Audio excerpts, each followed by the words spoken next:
अस्सलाम वालेकुम। तो आज हम स्टार्ट करने लगे हैं जनरल ऑर्गेनिक केमिस्ट्री का लेक्चर नंबर 5 हैपर कंजुगेशन। तो सबसे पहले हम देखेंगे हैपर कंजुगेशन होती क्या है। हैपर कंजुगेशन को हम क्यों स्टडी करते हैं, इसकी ऑर्गेनिक केमिस्ट्री में क्या इंपॉर्टेंस है, ये इसका कहाँ कहाँ यूज होता है और इसके कंसेप्ट को हम क्या करने के लिए यूज करते हैं। तो सबसे ज्यादा इंपॉर्टेंट बात यह है कि हम हाइपर कंजुगेशन के कंसेप्ट को यूज करते हैं स्टेबिलिटी डिटरमाइन करने के लिए और एसिडिक और बेसिक करैक्टर मालूम करने के लिए ऑर्गेनिक कंपाउंड्स का। तो हाइपर कंजुगेशन और रेजोनेंस ये दोनों डिफरेंट चीज हैं। रेजोनेंस हम पहले पढ़ चुके हैं, वो एक डिफरेंट टर्म है और हाइपर कंजुगेशन एक डिफरेंट टर्म है। तो सबसे पहले हम ये देखेंगे हाइपर कंजुगेशन और रेजोनेंस में क्या डिफरेंस है। तो रेजोनेंस में हमने देखा था कि पाई बॉन्ड और पाई बॉन्ड के दरमियान कंजुगेशन हो रही थी, उनके दरमियान जो इलेक्ट्रॉन थे वो ट्रांसफर हो रहे थे। तो हाइपर कंजुगेशन में क्या होता है, हाइपर कंजुगेशन में सिग्मा और पी ऑर्बिटल के दरमियान रेजोनेंस हो रही होती है, तो इनके दरमियान कंजुगेशन हो रही होती है, इसलिए इसको कहते हैं नो बॉन्ड रेजोनेंस। ये कोई बॉन्ड के दरमियान नहीं हो रही होती। एक सिग्मा बॉन्ड और दूसरा पी जो होता है पी ऑर्बिटल होता है, वीकेंड ऑर्बिटल होता है, उसके दरमियान जो रेजोनेंस हो रही होती है उसको हम कहते हैं हाइपर कंजुगेशन। तो हाइपर कंजुगेशन के लिए चार कंडीशंस हैं। या तो वो कार्बोकेटाइन यानी कि इस तरह के से पीछे Ci3 सिग्मा बॉन्ड यानी single bond Ci2 positive vacant orbital, in carbocation में हाइपर कंजुगेशन हो सकती है। फरी रेडिकल के अंदर हो सकती है हाइपर कंजुगेशन, यहाँ पर Ci2 के ऊपर यहाँ पर पॉजिटिव की जगह रेडिकल लगा होगा। तो जो फरी रेडिकल होती है ये भी आपको पता है इलेक्ट्रॉन डेफिशिएंट स्पीशीज होती है। इसके बाद अल्कीन के अंदर, इनके अंदर भी हाइपर कंजुगेशन हो सकती है, क्योंकि यहाँ पर Ci2 लगा, कार्बन मैक्सिमम 4 बॉन्ड बनाता है, तो यहाँ पर भी हाइपर कंजुगेशन हो सकती है। इस कार्बन के पास एक वीकेंड ऑर्बिटल मौजूद होता है। इसके अलावा कार्बोइनाइन में हाइपर कंजुगेशन नहीं होती है, बाज़ औक़ात होती भी है, लेकिन मोस्टली जो कार्बोइनाइन होते हैं उनमें हाइपर कंजुगेशन नहीं होती है। यहाँ होती है वो भी हम आपको बताएंगे, लेकिन आपने ये याद रख लेना है कि कार्बोइनाइन हाइपर कंजुगेशन नहीं करते हैं। तो जितनी ज्यादा, अब हम हाइपर कंजुगेशन को यूज करते हैं, किसी भी कंपाउंड की जितनी ज्यादा हाइपर कंजुगेशन स्ट्रक्चर होंगी वो उतना ही ज्यादा स्टेबल होगा। तो हमें किस तरह पता चलेगा किस कंपाउंड की कितनी हाइपर कंजुगेशन स्ट्रक्चर बनती हैं, तो ये भी हम बताते हैं। बस हमारे पास ये एक स्ट्रक्चर है कार्बोकेटाइन, ये दिया हुआ Ci3CH2 पॉजिटिव, यहाँ पर पॉजिटिव चार्ज मौजूद है Ci3CH2 पॉजिटिव। इसको हम इस तरह से सी के साथ इस तरह ये 3 हाइड्रोजन लगा देते हैं और इस सी के साथ 2 हाइड्रोजन और पॉजिटिव चार्ज है। पॉजिटिव चार्ज का मतलब होता है वीकेंड ऑर्बिटल, मतलब इसके पास एक पी ऑर्बिटल जो है वो खाली है। यहाँ पर जो हाइड्रोजन मौजूद है, अब इसको लिख सकते हैं ना कार्बन के साथ इस हाइब्रिडाइजेशन की फॉर्म में। कार्बन यहाँ पर जो हाइड्रोजन है इसने कार्बन के इस पी ऑर्बिटल के साथ हाइब्रिडाइजेशन की हुई है, यानी कि 2 इलेक्ट्रॉन इसके पास मौजूद हैं। तो यहाँ पर जो 2 इलेक्ट्रॉन मौजूद हुए हैं, यहाँ पर जो पी ऑर्बिटल है इसकी जानब अट्रैक्ट होते हैं, ये इनको खींचता है। जब ये इनको खींचता है तो इस जानब ये बेंट हो जाते हैं, इस जानब मूव करते हैं, इलेक्ट्रॉन जो होते हैं इस जानब मूव करते हैं। तो इस वजह से ये जो सिग्मा इलेक्ट्रॉन होते हैं ये वीकेंड पी ऑर्बिटल की तरफ जाते हैं। तो ये देखें जब ये यहाँ पर जाते हैं तो ये पॉजिटिव चार्ज जो है इसकी डेफिशिएंसी को पूरा करते हैं। तो इस वजह से हम इसको कहते हैं सिग्मा पी रेजोनेंस, यानी कि सिग्मा वीकेंट, इसको हम ये भी कह सकते हैं सिग्मा वीकेंट रेजोनेंस। तो मतलब ये एक सिग्मा बॉन्ड जो यहाँ पर फुली फिल्ड है उसके दरमियान और एक वीकेंड पी ऑर्बिटल के दरमियान कंजुगेशन हो रही है, तो इस वजह से हम इसको हाइपर कंजुगेशन कहते हैं। और इसके नतीजे में जो हमारे इलेक्ट्रॉन होते हैं वो यहाँ पर डिस्पर्स हो जाते हैं, डिस्पर्स होते हैं, और तभी ये कंपाउंड जो है वो स्टेबिलिटी की जानिब मूव करता है। तो हमें पता किस तरह चलेगा कि किस कंपाउंड की कितनी हाइपर कंजुगेशन स्ट्रक्चर बन रही हैं।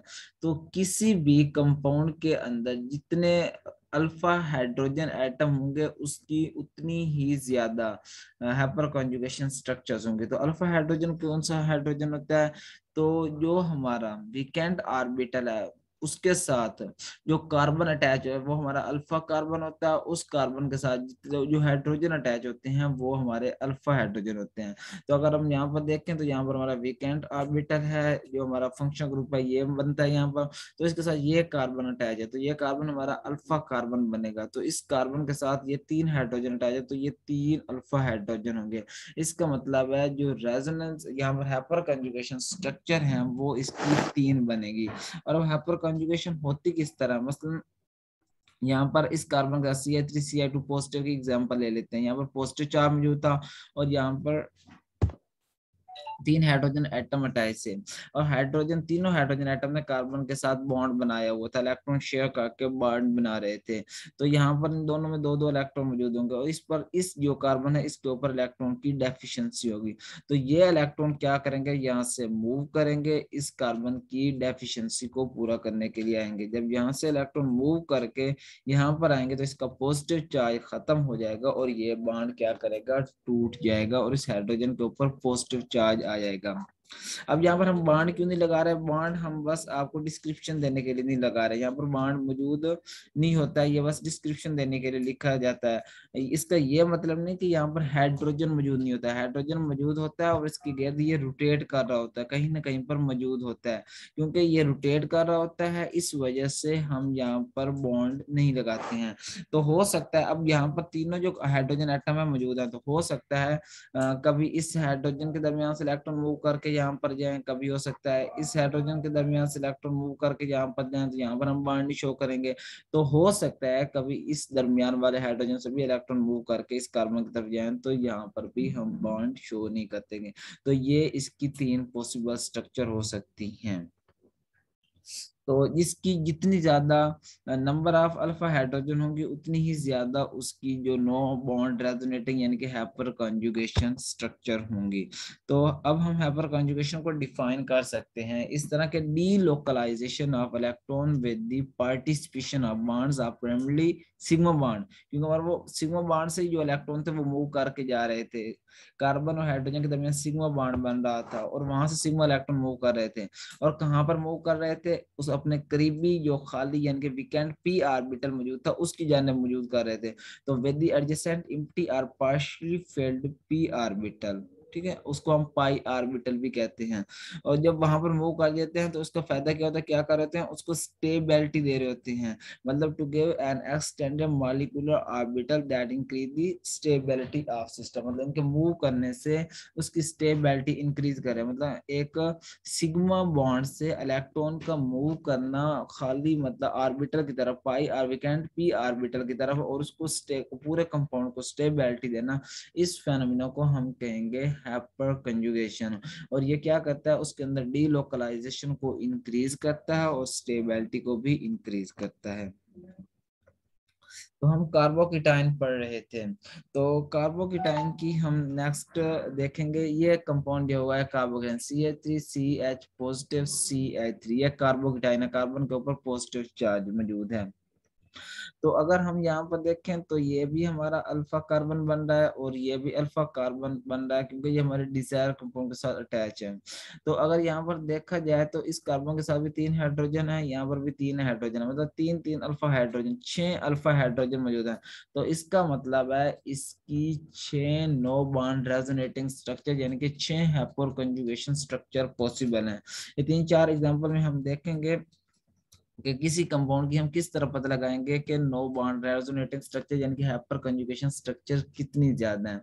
तो अगर इसको देखें तो यहाँ पर पॉजिटिव चार्ज दिया हुआ है, तो यहाँ पर इस करें देखें कौन सा कार्बन जो है वो अल्फा कार्बन है और उसके साथ कितने अल्फा हाइड्रोजन अटैच हैं। अगर हम यहाँ पर देखें तो ये एक कार्बन है अल्फा कार्बन, उसके बाद ये अल्फा कार्बन है, तो इसके साथ भी एक ही हाइड्रोजन अटैच है। बाकी ये CH3 यानी कार्बन का ग्रुप अटैच है, ये इसको हम काउंट नहीं करेंगे। एक साथ एक अल्फा हाइड्रोजन, ये अल्फा हाइड्रोजन एक ये मौजूद है और एक अल्फा हाइड्रोजन ये मौजूद है, यानी कि इसके बाद 2 अल्फा हाइड्रोजन मौजूद है। तो मतलब इसकी 2 ही bond non bonded no bonded resonating structures होंगी, यानी कि 2 इसकी हाइपर कंजुगेशन स्ट्रक्चर्स बनेंगी। उसके बाद यहाँ पर ये एक कार्बोकेटाइन दिया गया है, इसके अंदर हमने देखना है इसकी कितनी नो बॉन्ड रेजोनेटिंग स्ट्रक्चर्स बन सकती हैं। तो अगर इसके इर्द गिर्द देखा जाए तो यहाँ पर CH ग्रुप मौजूद है। बेंजीन के अंदर हर पोजीशन पे CH मौजूद होता है। तो इस कार्बन के साथ ये कार्बन अटैच है, ये एक अल्फा कार्बन है, उसके बाद ये अटैच है, ये अल्फा कार्बन है, और ये भी अल्फा कार्बन है। इस अल्फा कार्बन के साथ एक हाइड्रोजन एटम अटैच है, इसके साथ दो अटैच है अल्फा हाइड्रोजन, दो और एक तीन, और तीन ये अटैच हैं, कितने 6 हो गए। यानी 6 अल्फा हाइड्रोजन एटम इसके अंदर मौजूद हैं। तो इसकी 6 मतलब 6 हाइपर कंजुगेशन स्ट्रक्चर्स पॉसिबल हैं। इस तरह जिस कंपाउंड की जितनी ज्यादा हाइपर कंजुगेशन स्ट्रक्चर्स होंगी वो उतना ही ज्यादा स्टेबल होगा। तो अगर आपको एमसीक्यू दे दिया जाए, उसमें 3-4 कंपाउंड बना दिए जाए और उसमें से आपसे पूछ लिया जाए कि इसमें से कौन सा ज्यादा स्टेबल है, तो आपने उसमें देखना है किस कंपाउंड की कितनी ज्यादा स्ट्रक्चर्स बन रही हैं। तो जिसकी जितनी ज्यादा स्ट्रक्चर बन रही होंगी वो उतना ही ज्यादा स्टेबल होगा। तो अगर इस एमसीक्यू को हम देखें तो एक CH3 पॉजिटिव दिया हुआ है, CH3 CH2 पॉजिटिव दिया हुआ है, CH पॉजिटिव, इसके साथ 2 ग्रुप मिथाइल के अटैच हैं। इस तरह ये C पॉजिटिव, इसके साथ 3 मिथाइल के ग्रुप अटैच हैं। तो अगर यहाँ पर देखें तो इसके साथ कोई अल्फा कार्बन अटैच नहीं है, मतलब इसके साथ कोई ना, जब अल्फा कार्बन ही नहीं अटैच तो अल्फा हाइड्रोजन कहाँ से अटैच होंगे। तो मतलब इसके अंदर कोई भी अल्फा हाइड्रोजन अटैच नहीं है, तो इसकी कोई भी रेजोनेटिंग स्ट्रक्चर नहीं बनेगी। अगर यहाँ पर देखें तो इसके साथ एक अल्फा कार्बन अटैच है और इसके साथ 3 अल्फा हाइड्रोजन भी अटैच हैं, तो इसकी 3 अल्फा इसके 3 अल्फा हाइड्रोजन है, तो इसकी 3 ही हाइपर कंजुगेशन स्ट्रक्चर बनेगी। उसके बाद यहाँ पर 6 अल्फा हाइड्रोजन अटैच हैं, 6 कंजुगेटिंग हाइपर कंजुगेटिंग स्ट्रक्चर बनेगी। यहाँ पर 9 अल्फा हाइड्रोजन अटैच हैं, तो इसकी 9 हाइपर कंजुगेशन स्ट्रक्चर बनेगी। तो सबसे ज्यादा इसकी स्ट्रक्चर बन रही है तो ये सबसे ज्यादा स्टेबल होगा। उसके बाद इसका स्टेबिलिटी क्या है, दूसरे नंबर पे होगा। तीसरे नंबर पे इसके अंदर 3 हाइपर कंजुगेशन स्ट्रक्चर बन रही है तो ये स्टेबल होगा। और लास्ट में इसकी कोई भी स्ट्रक्चर नहीं बन रही तो ये सबसे कम स्टेबल होगा। उसके बाद सेकंड कंडीशन थी फ्री रेडिकल की हाइपर कंजुगेशन के अंदर। तो फ्री रेडिकल किस तरह बनता है, मतलब CH3 CH2 इसके ऊपर फ्री रेडिकल मौजूद है। तो फ्री रेडिकल सेम एटम्स के अंदर जब होमोलिटिक फिशन होती है उसके नतीजे में बनते हैं। तो मसलन ये हमारे पास CH3 मौजूद था, तो यहाँ पर जो एक हाइड्रोजन है इसके दरमियान सिग्मा बॉन्ड मौजूद था। तो जो हाइड्रोजन है यहाँ पर होमोलिटिक फिशन हुई, एक इलेक्ट्रॉन इसके पास चला गया और एक इसके पास बचा गया। जो बाकी स्ट्रक्चर हमारे पास ये भी एक फ्री रेडिकल बन गया, एक ये भी फ्री रेडिकल बन गया। तो ये इसको हम इस तरह भी लिख सकते हैं ना, CH3 जो H है इसके साथ ये हाइब्रिडाइजेशन करके इस तरह ये स्ट्रक्चर बना रहा है, इसकी हाइब्रिडाइज डायग्राम बना लेते हैं।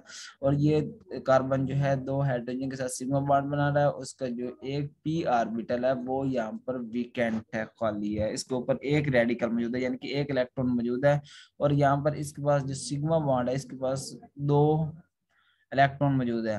तो यहाँ पर 2 इलेक्ट्रॉन मौजूद है तो ये इस जाने मूव करेंगे इसकी डेफिशिएंसी को पूरा करने के लिए। जब यहाँ से मूव करें तो ये सिग्मा बॉन्ड है और ये p ऑर्बिटल है। तो अगर हम देखें तो ये सिग्मा और p ऑर्बिटल की रेजोनेंस हो रही है। मसलन फ्री रेडिकल के अंदर भी हाइपर कंजुगेशन होती है। तो इसका भी CH3 CH2 अगर इसको देखा जाए तो इसके अंदर सिर्फ एक ही अल्फा कार्बन अटैच है, उसके साथ 3 अल्फा हाइड्रोजन अटैच है। तो 3 अल्फा हाइड्रोजन है तो मतलब इसकी 3 हाइपर कंजुगेटिंग स्ट्रक्चर्स बन सकती हैं। सेम उसी तरह कार्बोकेटाइन वाली स्ट्रक्चर बनेगी। इसमें से सबसे पहले पॉसिबिलिटी है ये हाइड्रोजन इसको इलेक्ट्रॉन दे तो यहाँ पर से हम बॉन्ड खत्म कर देंगे, यहाँ पर बॉन्ड बना देंगे, फ्री रेडिकल खत्म कर देंगे। पॉसिबिलिटी है ये दरमियान वाला हाइड्रोजन भी इसको इलेक्ट्रॉन दे सकता है और ये भी पॉसिबिलिटी है कि लास्ट वाला हाइड्रोजन इसको इलेक्ट्रॉन दे दे। तो ये हाइड्रोजन की कहीं भी पॉसिबिलिटी हो सकती है, कोई भी हाइड्रोजन इसको इलेक्ट्रॉन दे सकता है। तो जो हाइड्रोजन इसको इलेक्ट्रॉन देगा उसके दरमियान बॉन्ड खत्म हो जाएगा, बॉन्ड टूट जाएगा और वो यहीं पर कहीं ना कहीं रोटेट कर रहा होगा। उसके बाद ये 4 फ्री रेडिकल दिए गए हैं, इसमें से हमने देखना है कौन सा सबसे ज्यादा स्टेबल है। तो CH3 radical, CH3 CH2 radical, CH3 CH3 CH radical, CH3 CH3 CH3 और C के ऊपर फ्री रेडिकल मौजूद है। तो अगर हम यहाँ पर देखें तो यहाँ पर 9 अल्फा हाइड्रोजन अटैच हैं, यहाँ पर 6 अल्फा हाइड्रोजन अटैच हैं, यहाँ पर 3 अल्फा हाइड्रोजन है और यहाँ पर कोई भी अल्फा हाइड्रोजन एटम अटैच नहीं है। तो सबसे ज्यादा अल्फा हाइड्रोजन यहाँ पर अटैच है, सबसे ज्यादा हाइपर कंजुगेटिंग स्ट्रक्चर भी इसी की ज्यादा होंगी और स्टेबल भी सबसे ज्यादा यही होगा। उसके बाद इसमें 6 अल्फा हाइड्रोजन अटैच हैं, इसकी 6 हाइपर कॉन्जुगेटिंग स्ट्रक्चर बनेगी और उसके बाद ये स्टेबल होगा और इसके बाद ये 3 वाला और लास्ट में जिसकी कोई भी हाइपर कॉन्जुगेटिंग स्ट्रक्चर नहीं बन रही वो स्टेबल होगा। थर्ड जो था जिसके अंदर हाइपर कॉन्जुगेशन होती है वो हमारे पास अल्कीन होती हैं। तो अल्कीन ये हम सिंपल एग्जांपल ले लेते हैं अल्कीन की, CH3 single bond, CH double bond CH2। तो ये अल्कीन जो है ये डबल बॉन्ड के साथ CH अटैच है और इस CH के साथ ये जो कार्बन अटैच होगा वो हमारे पास अल्फा कार्बन होगा और इसके साथ जो हाइड्रोजन अटैच होंगे वो हमारे पास अल्फा हाइड्रोजन होंगे। तो हम इनको इस तरह लिख सकते हैं, CH को अलग इनके साथ सिंगल बॉन्ड बना देते हैं, CH डबल बॉन्ड CH2। तो यहाँ पर जो अल्फा हाइड्रोजन होते हैं इनके पास क्या होती है, इलेक्ट्रॉन जो मौजूद होते हैं ये इसको डोनेट करेगा यहाँ पर। अब ये जो कार्बन का बॉन्ड मौजूद है ये ऑलरेडी जो है फील्ड है, इसको इलेक्ट्रॉन की जरूरत नहीं है। तो ये क्या करेगा, थोड़ी देर के लिए यहाँ पर जो इसके बॉन्ड में इलेक्ट्रॉन मौजूद होंगी नेक्स्ट कार्बन को डोनेट कर देगा। जब ये नेक्स्ट को डोनेट करेगा तो उसके ऊपर नेगेटिव चार्ज आ जाएगा और यहाँ पर डबल बॉन्ड बन जाएगा। तो पॉसिबिलिटी है कभी ये वाला हाइड्रोजन इलेक्ट्रॉन डोनेट कर दे, कभी ये वाला डोनेट कर दे और कभी ये वाला डोनेट कर दे। तो हम तीनों के ऊपर जो हाइड्रोजन डोनेट कर होगा, मसलन हमारे पास सबसे पहले ये पहले वाला हाइड्रोजन जो है इलेक्ट्रॉन इसको डोनेट करता है। तो जब ये इलेक्ट्रॉन इसको डोनेट करेगा तो यहाँ पर डबल बॉन्ड बन जाएगा, इसके ऊपर पॉजिटिव चार्ज आ जाएगा और यहाँ पर जो डबल बॉन्ड मौजूद होगा यहाँ से इलेक्ट्रॉन मूव करके इस कार्बन के ऊपर आ जाएंगे और यहाँ पर नेगेटिव चार्ज आ जाएगा। अब पॉसिबिलिटी है कि ये वाला हाइड्रोजन भी कर सकता है, जब ये वाला डोनेट करेगा तो हम यहाँ पर इसके ऊपर पॉजिटिव चार्ज लगा देंगे, वो वाला बॉन्ड अगेन दोबारा से वही बॉन्ड बना देंगे, यहाँ पर डबल बॉन्ड आ जाएगा और इसके ऊपर अगेन नेगेटिव चार्ज आ जाएगा। इस तरह ये थर्ड वाला भी एक सेम प्रोसीजर है और इसकी 3 हाइपर कॉन्जुगेटिंग स्ट्रक्चर्स बन जाएंगी। इसके बाद ये एक एग्जांपल दी हुई है, इसमें हमने स्टेबिलिटी का ऑर्डर डिटरमाइन करना है कि इसकी स्टेबिलिटी सबसे ज्यादा है। तो अगर हम फर्स्ट स्ट्रक्चर में देखेंगे तो इनके साथ हर कार्बन के साथ दो दो मिथाइल ग्रुप अटैच हैं और यहाँ पर हर कार्बन, ये चारों जो कार्बन अटैच हैं चारों की चारों कार्बन जो हैं ये अल्फा कार्बन है, उनके साथ जो हाइड्रोजन अटैच होंगे वो अल्फा हाइड्रोजन होंगे, क्योंकि ये कार्बन भी डबल बॉन्ड के साथ अटैच है, ये कार्बन भी डबल के साथ अटैच है। तो इसके साथ जो कार्बन अटैच होगी वो अल्फा कार्बन ही होगी और जो उस कार्बन के साथ हाइड्रोजन अटैच होंगे वो अल्फा हाइड्रोजन अटैच होंगे। तो अगर हम देखें तो इनमें यहाँ पर ये 3 हाइड्रोजन, ये 3 6 3 9 और 3 12, यहाँ पर 12 अल्फा हाइड्रोजन मौजूद हैं। नेक्स्ट स्ट्रक्चर में अगर देखा जाए तो 3 3 6 और 3 9 और 1 10, यहाँ पर 10 अल्फा हाइड्रोजन मौजूद हैं। इस तरह अगर इस स्ट्रक्चर में देखा जाए तो 3 3 6 और ये सॉरी यहाँ पर 6 अल्फा हाइड्रोजन यहाँ पर मौजूद है। ये जो हाइड्रोजन है ये उसी कार्बन जो फंक्शनल ग्रुप है उसके साथ अटैच है। तो यहाँ पर 3 और 3 6 अल्फा हाइड्रोजन है। उसके बाद अगर इस स्ट्रक्चर में देखा जाए तो यहाँ पर 3 ही अल्फा हाइड्रोजन मौजूद है, अल्फा कार्बन के साथ 3 हाइड्रोजन अटैच है, 3 ही अल्फा हाइड्रोजन है। तो सबसे ज्यादा अल्फा हाइड्रोजन ए में है तो सबसे ज्यादा स्टेबल यही होगी। उसके बाद 9 अल्फा हाइड्रोजन बी में है तो उसके बाद स्टेबल बी वाला होगा। उसके बाद 6 अल्फा हाइड्रोजन सी में है, उसके बाद सी आ जाएगा और आखिर में 3 अल्फा हाइड्रोजन है डी में, तो इसकी 3 हाइपर कंजुगेटेड स्ट्रक्चर बनेगी और सबसे कम स्टेबल यही आ जाएगा। उसके बाद नेक्स्ट क्वेश्चन में भी हमने सेम तरीके से स्टेबिलिटी को अरेंज कर लेना है, स्टेबिलिटी आर्डर डिटरमाइन करना है, वो स्ट्रक्चर देखनी है जिसके अंदर सबसे ज्यादा अल्फा हाइड्रोजन आ रहे होंगे वो हमारी सबसे ज्यादा स्टेबल स्ट्रक्चर होगी, जिसके अंदर सबसे कम आ रहे होंगे वो कम स्टेबल होगी। तो अगर ये 3 स्ट्रक्चर देखी जाए तो तीनों के अंदर 6 अल्फा हाइड्रोजन आ रहे होंगे। तो अब हम किस तरह डिटरमाइन करेंगे कि कौन सी स्ट्रक्चर ज्यादा स्टेबल है। तो एक चीज जो आपने याद रखनी है वो ये है कि जो ट्रांस स्ट्रक्चर होती है वो सिस स्ट्रक्चर से ज्यादा स्टेबल होती है। अगर हम देखें तो ये स्ट्रक्चर जो है ये सिस स्ट्रक्चर है। और ये इसमें मिथाइल ग्रुप अपोजिट साइड पे है, हाइड्रोजन भी अपोजिट साइड पे है, जेड साइड पे है। तो ये भी ये ट्रांसफार्म है, ये ट्रांस जो है वो सिस से ज्यादा स्टेबल होगी। तो सबसे ज्यादा जो हमारे पास स्टेबल होगी ये बल्कि वाली होगी, जिसके अंदर मिथाइल ग्रुप एक ही मतलब कार्बन के साथ अटैच होंगे। उसके बाद जो ये दोनों है एक दूसरे की सिस और ट्रांसफार्म है, तो इन दोनों में जो ट्रांसफार्म है वो ज्यादा स्टेबल होगी, क्योंकि यहाँ पर जो H3 मतलब अल्फा हाइड्रोजन एटम अटैच है वो एक ही कार्बन के साथ दोनों कार्बन अटैच हैं, अल्फा कार्बन। तो ये है जो सबसे ज्यादा स्टेबल होगी, ये सबसे ज्यादा स्टेबल होगी, और इन दोनों में जो ट्रांसफार्म है वो सबसे ज्यादा स्टेबल होगी, और लास्ट में जो है वो सिस फॉर्म स्टेबल होगी।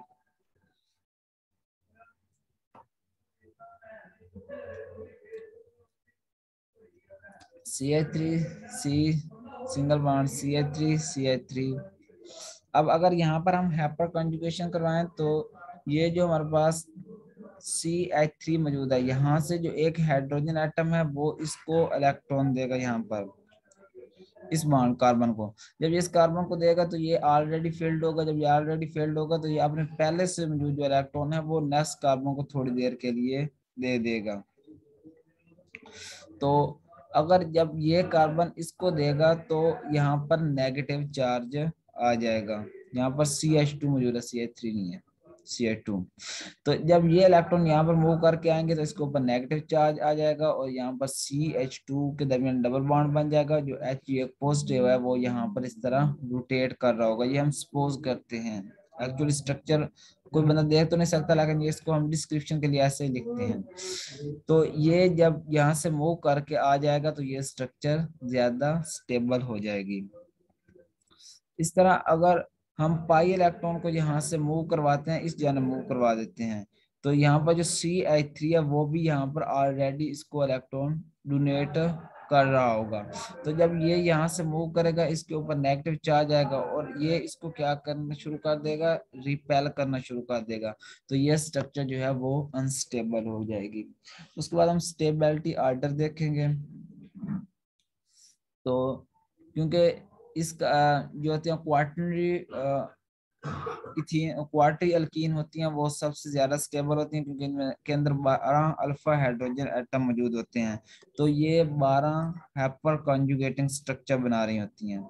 उसके बाद इसके अंदर 9 अल्फा हाइड्रोजन एटम मौजूद होते हैं। तो ये जो स्टेबिलिटी होती है इनकी क्वार्टनरी के बाद आ जाती है, टर्शी अल्कीन की। तो यहाँ पर 3 3 6 और 3 9 अल्फा हाइड्रोजन एटम आ रहे हैं, तो ये इनके बाद स्टेबल होंगी।